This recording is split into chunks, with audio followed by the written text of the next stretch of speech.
O choro agudo do bebê cortou o ar da cabine como uma lâmina afiada, e quando pelas fileiras de assentos de cor macio do voo de Lisboa para Porto.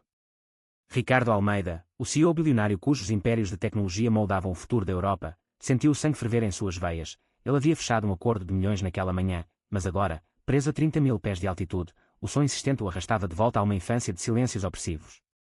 De repente, ele se ergueu, ignorando os olhares curiosos, e anunciou com voz grave que ressoou como um trovão: ofereço 10.000 euros a quem calar essa criança agora mesmo, sem truques, só paz. O silêncio que se seguiu foi quebrado apenas pelo soluço seguinte, até que Miguel Santos, o comissário de bordo de 28 anos com um sorriso que escondia cicatrizes profundas, deu um passo à frente, os olhos brilhando com uma determinação quieta que ninguém esperava. Miguel se aproximou do carrinho de bebê com a graça de quem navegava turbulências há anos, seu uniforme azul marinho colado ao corpo pelo suor nervoso da altitude. Ele havia aprendido a arte de acalmar almas em voos longos, mas algo naquele choro tocava pessoalmente, ecoava as noites em que seu próprio coração gritava por aceitação em uma família conservadora de Coimbra. Ajoelhando-se ao lado da mãe exausta, uma viúva chamada Ana que viajava sozinha com o pequeno João de 6 meses, Miguel estendeu os braços. Deixe-me tentar, murmurou em português suave, com o sotaque alentejano que ainda carregava das raízes rurais. Ele pegou o bebê com delicadeza, embalando-o contra o peito, e começou a cantarolar uma melodia antiga de fado, não o lamento triste, mas uma variação alegre que sua avó usava para niná-lo. As palavras fluíam baixinho: ó mar salgado, quanto do teu sal são lágrimas de Portugal. O choro diminuiu para um fungar, depois para um suspiro, e João adormeceu, o rostinho rosado relaxado como se o mundo fosse apenas um sonho gentil. Ricardo observava da primeira classe, os punhos cerrados relaxando pela primeira vez em horas. Ele, aos 42 anos, era o epítome do sucesso impiedoso, fundador da Tecalma, uma gigante de A com sede em Lisboa, cujos algoritmos previam tendências globais, mas falhavam miseravelmente em prever as próprias emoções. Solteiro por escolha, ou por medo, como sussurravam os tabloides, ele evitava laços que pudessem expor as rachaduras em sua armadura. Aquela oferta impulsiva fora um erro, um lapso de controle, mas agora, vendo Miguel com o bebê nos braços, sentiu um puxão inexplicável no peito. O comissário ergueu os olhos, encontrando os de Ricardo, e por um instante, o avião pareceu parar. Missão cumprida, disse Miguel com um sorriso tímido, devolvendo João à mãe. Os passageiros aplaudiram discretamente, mas Ricardo só via o brilho nos olhos castanhos de Miguel, um brilho que prometia histórias não contadas. Enquanto o avião descia rumo ao porto, Ricardo não conseguia tirar os olhos do comissário que agora circulava pela cabine, servindo cafés com a eficiência treinada da TAP. Miguel Santos era um enigma, formado em literatura pela Universidade de Lisboa. Ele escolhera os céus como refúgio após um rompimento devastador com o primeiro amor, um ator que o trocara por holofotes. Gay assumido desde os 20, Miguel navegava o mundo das asas com orgulho discreto, mas em Portugal, onde as marchas do orgulho em Lisboa enchiam as ruas de cores, ele ainda sentia os ecos de olhares enviesados em vilarejos menores. Você salvou o voo, Ricardo chamou quando Miguel passou pela cortina da primeira classe, estendendo um cartão de visita dourado. Jante comigo esta noite. Como recompensa, e curiosidade. Miguel hesitou, o coração acelerando. Ele conhecia o nome de Ricardo dos jornais, o homem que doava milhões para causas LGBTQ+, mas vivia uma vida de isolamento palaciano no Chiado. Por que eu? Perguntou, a voz baixa para não acordar João. Ricardo sorriu pela primeira vez, um sorriso que iluminava linhas de cansaço. Porque você acalmou mais do que um bebê hoje. A noite caiu sobre o porto como um manto de veludo azul, as luzes do Douro refletindo nas janelas do restaurante no topo da Torre dos Clérigos. Ricardo chegara cedo, vestindo um terno cinza sob medida que contrastava com a casualidade do bistro, escolhendo uma mesa isolada com vista para a catedral iluminada. Ele raramente saía assim, suas noites eram preenchidas por reuniões virtuais e o zumbido constante de notificações. Mas algo em Miguel o inquietava, uma vulnerabilidade compartilhada, talvez, ou o jeito como ele cantara para o bebê, como se soubesse que o choro era mais do que som, era um grito por conexão. Quando Miguel entrou, trocando o uniforme por uma camisa branca simples e jeans, Ricardo sentiu o ar mudar. O comissário era bonito de um jeito despretensioso, alto, com ombros largos de quem escalava montanhas nos fins de semana, e uma tatuagem discreta de uma âncora no pulso, símbolo de sua herança marítima. Eles pediram vinhos do Douro e petiscos de bacalhau, a conversa fluindo como o rio abaixo. Eu cresci em uma casa onde emoções eram fraqueza, confessou Ricardo, girando a taça. Meu pai, um industrial de ferro, me ensinou a construir muralhas. Saí do armário aos 30, depois de anos negando, e ele me deserdou por um mês, até que a empresa precisou de mim. Miguel riu baixinho, mas seus olhos carregavam empatia. Eu saí aos 18, em uma vila onde o padre ainda pregava contra os pecados da carne. Minha mãe chorou, mas meu pai. Ele me abraçou no final. Agora vou para esquecer as turbulências em terra. Eles riram de anedotas de voos, o passageiro que confundira Miguel com o modelo, o CEO que furtara abertamente só para testar limites. Mas sob o humor, uma tensão crescia, olhares que se demoravam, silêncios carregados de possibilidades.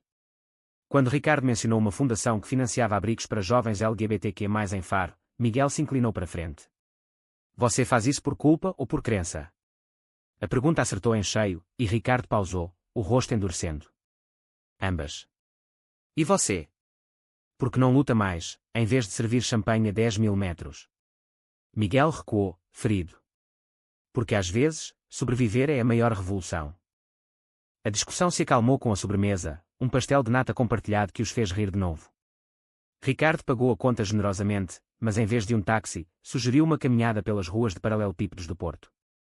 O ar noturno cheirava a castanhas assadas e más, e enquanto subiam a Rua das Flores, suas mãos roçaram acidentalmente, ou não. Obrigado pela noite, disse Miguel, parando sob um lampião antigo. Ricardo o olhou, o coração martelando como em uma negociação de bilhões. Não acabou aqui. Deixe-me te mostrar Lisboa de verdade. Miguel assentiu, um sorriso tímido selando o pacto. Mas enquanto se separavam, um pensamento sombrio cruzou a mente de Ricardo, e se o mundo, com suas câmaras e julgamentos, descobrisse que o Homem de Ferro tinha um coração que batia por outro homem? Dias se transformaram em semanas, e o que começara como uma dívida de gratidão evoluiu para mensagens noturnas trocadas entre fusos horários, Ricardo em reuniões em Bruxelas, Miguel em escalas no Rio. Eles se encontravam quando podiam, um fim de semana em Sintra, onde cavalgaram pelas florestas nebulosas, compartilhando segredos sobre as ruínas do Castelo dos Mouros. Ricardo revelou sua solidão crónica, como o sucesso o isolara de amizades verdadeiras, e como uma vez, em uma gala em Madrid, recusaram um flerte de um príncipe só para evitar escândalos. Miguel, por sua vez, abriu feridas antigas, o ex-namorado, Tiago, que o traíra com um colega de elenco, deixando-o com uma desconfiança que o fazia questionar todo toque. Eu vou porque lá em cima, não há raízes para arrancar, confessou ele uma noite, deitado na areia de Cascais, o Atlântico rugindo ao fundo. Mas as rachaduras começaram a aparecer em uma visita surpresa a Lisboa. Ricardo convidara Miguel para um jantar em sua penthouse no Bairro Alto, uma fortaleza de vidro e aço com vista para o Castelo de São Jorge. Ele cozinhara, ou tentara, um cozido à portuguesa, rindo de si mesmo quando o arroz grudou. Eles dançaram ao som de Amália Rodrigues no gramofone antigo, os corpos se aproximando em uma valsa improvisada que fazia o coração de Miguel disparar. Você me faz sentir vivo, murmurou Ricardo, os lábios roçando a orelha de Miguel. Mas o momento foi interrompido por uma chamada, um conselho de administração em pânico por um vazamento de dados na Tecalma. Ricardo atendeu, transformando-se instantaneamente no CEO implacável, voz cortante ordenando demissões. Miguel observou da varanda, o encanto evaporando. É isso que você é? Um homem que descarta pessoas como código defeituoso. A acusação pairou no ar, e Ricardo, defensivo, rebateu, você não entende a pressão. Eu protejo o que construí, e agora, isso inclui você. Miguel saiu naquela noite, o táxi o levando de volta ao aeroporto com lágrimas contidas. Talvez eu seja só mais um voo passageiro, pensou, o peito apertado. O conflito se aprofundou quando Miguel, escalado para um voo longo para Nova York, encontrou Tiago no embarque, o ex, agora uma celebridade menor em uma série de TV sobre amores proibidos, ironicamente. Tiago furtou abertamente, sussurrando promessas de segundas chances, que Miguel sabia serem mentiras. Mas a dúvida plantada cresceu, e se Ricardo fosse como ele, um homem de poder que colecionava corações como troféus? Enquanto o avião decolava, Miguel ignorou as mensagens de Ricardo, focando no serviço com uma frieza mecânica. Em terra americana, ele se permitiu uma noite de excessos em um bar gay de Manhattan, dançando com estranhos para afogar a saudade. Mas o telefone vibrou com uma notícia, um tabloide português estampara O Segredo de Ricardo Almeida, romance com comissário misterioso, com fotos borradas de Sintra. O pânico de Miguel era palpável, ele não assinara para ser o acessório de um escândalo. De volta a Portugal, Ricardo enfrentava sua própria tempestade. Seu pai, o velho Almeida, reaparecera após anos de silêncio, exigindo uma reunião na fábrica ancestral em Aveiro. Ouvi rumores sobre você e um amigo, rosnou o homem, os olhos frios como o aço que forjara. Isso vai destruir tudo que construímos. Casa com aquela herdeira espanhola, ou perca o nome. Ricardo sentiu o peso da herança, uma linhagem de homens que amavam em segredo, como seu avô, que sussurrara sobre amores perdidos nas sombras da ditadura. Ele recusou, mas a semente da dúvida brotou, e se Miguel merecesse mais do que fragmentos de tempo? Ele voou para Faro, onde sabia que Miguel tinha folga, encontrando-o em uma praia isolada, caminhando descalço na espuma das ondas. Eu errei, disse Ricardo, a voz rouca. Não por te proteger, mas por te esconder. Quero o mundo saber, se você quiser. Miguel, os olhos vermelhos de noites insones, hesitou. E seu mundo? Vai-me engolir ou me erguer? A reconciliação veio devagar, como o nascer do sol sobre o Algarve. Eles passaram dias em uma casa alugada em Lagos, cozinhando sardinhas na brasa e explorando grutas escondidas, onde a luz filtrava como memórias purificadas. Miguel compartilhou poemas que escrevera em guardanapos de avião, versos sobre asas quebradas e amores que voam alto. Ricardo, vulnerável, admitiu sua assexualidade seletiva, não era falta de desejo, mas medo de intimidade que o paralisava. Com você, eu quero tentar, confessou, entrelaçando os dedos. Mas o destino, sempre dramático, interveio. Um furacão de mídia explodiu quando Tiago, em uma entrevista venenosa, acusou Miguel de roubar seu spotlight para um sugar daddy rico. As redes sociais fervilharam com haters anónimos, e quando preconceitos velhos em uma Portugal moderna mas ainda marcada por sussurros.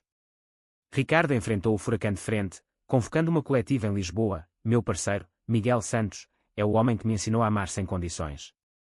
Qualquer um que nós julgue ignora que o amor é o verdadeiro império. O apoio veio em ondas. Amigos de Ricardo da comunidade tech se mobilizaram, criando uma campanha Amor Sem Asas que viralizou, com histórias de casais LGBTQ+ de todo o país. Miguel, inicialmente aterrorizado, encontrou força na avó, que viajou de Évora para abraçá-lo. Meu menino, o fado ensina que o sofrimento precede a alegria. Eles marcharam juntos na Parada do Orgulho, mãos dadas sob o arco-íris, o choro de João, agora um símbolo de sua jornada, e quando é um vídeo que Ricardo postou, mostrando como tudo começara. Mas o clímax veio em uma noite chuvosa no Porto, onde Tiago confrontou Miguel em um café lotado, exigindo uma fatia do suposto luxo. Você nunca me mereceu, rebateu Miguel, voz firme pela primeira vez. Ricardo chegou a tempo, não com seguranças, mas com a polícia que ele chamara anonimamente, provas de assédio de Tiago em mãos. Acabou, disse Ricardo, puxando Miguel para fora, sob a chuva que lavava as mágoas antigas.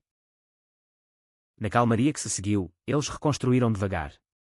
Ricardo reduziu viagens, delegando à sua equipe diversificada, e Miguel pediu uma transferência para a base em Lisboa, onde lecionava workshops de poesia para jovens que eram em centros comunitários.